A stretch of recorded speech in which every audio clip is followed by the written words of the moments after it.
Hi, my name is David Brown. I'm an applications engineer for Hawk Ridge Systems, and today we're going to look at the wrap command, and we're going to create these triangular shapes around this cylinder using that.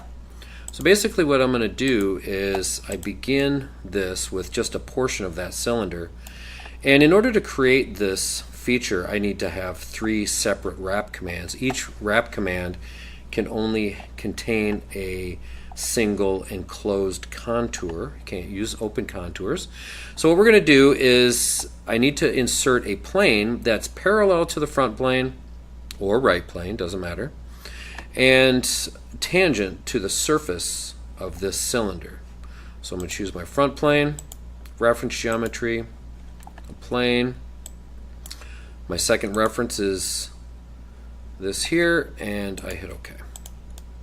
So now what I'm going to do is begin my sketch on this plane, and to do this I'm going to use a corner rectangle. Just going to place this on there, and I'm going to make it for construction, and I'm going to dimension this and position this in relation to the cylinder.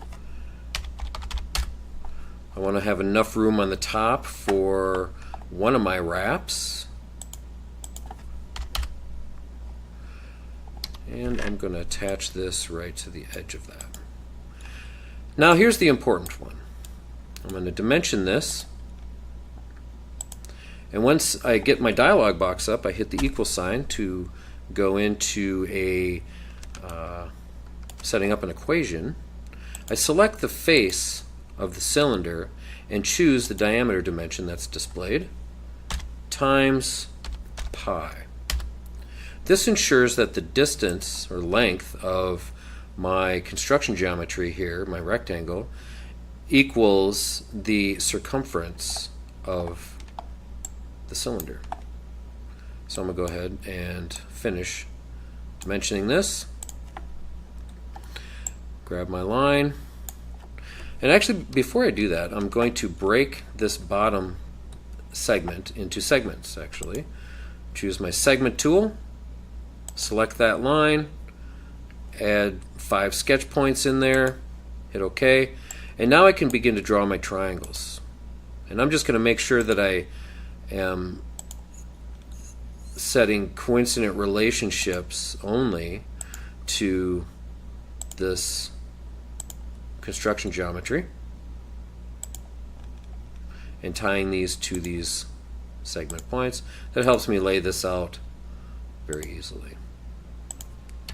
Once I get that done, then I select all of these and make them equal. That fully defines this sketch. Now I'm going to offset this, the width of my blades, and then I'm going to need to enclose the ends. So I'll draw a line down far enough so that I can extend this line to it, and then trim that. I'll do the same thing with the other side. Take a line far enough down so that I can trim that.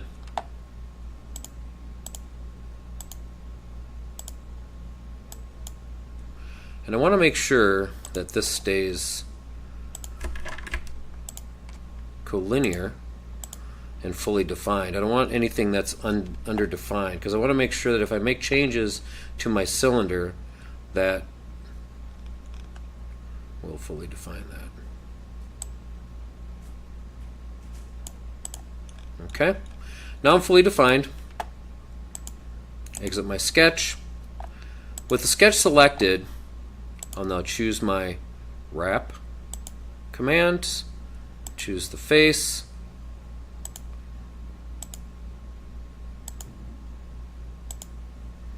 and hit OK.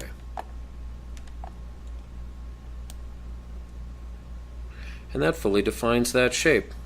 The next thing I want to do is I want to do the circular portions. If I go back to my cylinder, I want to do these cylindrical portions up here, and I need to do those in a separate wrap command. So again, I select that plane, begin a sketch, and this time I'm just going to put a rectangle on here. Try that again. And I'm going to make this the same distance as my other blades.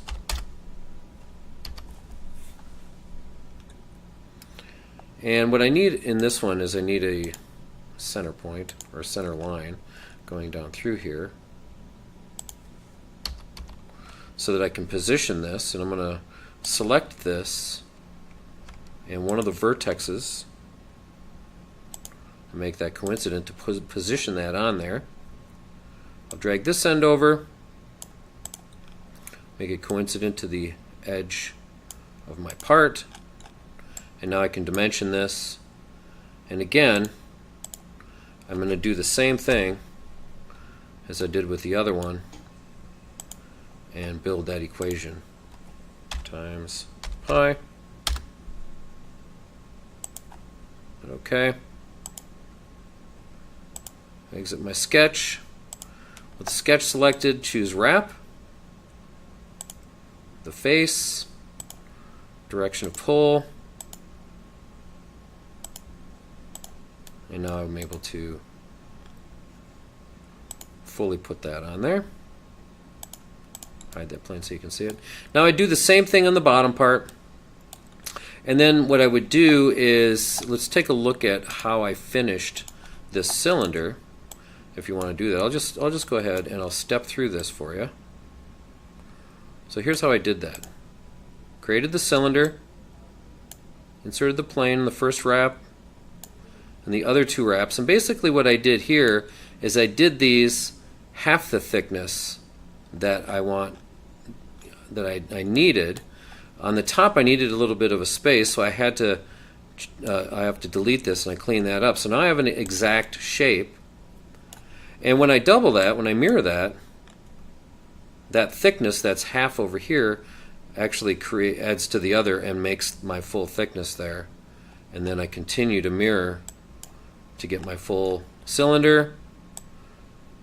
I add the thickness on the top to make these ribs the same thickness. I add some extrusions to extend my cylinder. Then I add the tab. What I like to do, a lot of times I like to take individual features and group them into a folder. That makes them easier to manage. I'll mirror that to the other side, create another mirror plane in the middle, mirror those two to the other end, and then all I have to do is cut the mounting hole in the middle. So that's a little bit of the wrap command and using pi in an equation to make sure that my wrap sketch stays the same length as the circumference of my cylinder. Hope you enjoyed this video. Please subscribe to Hawk Ridge Systems YouTube channel, and thanks for watching.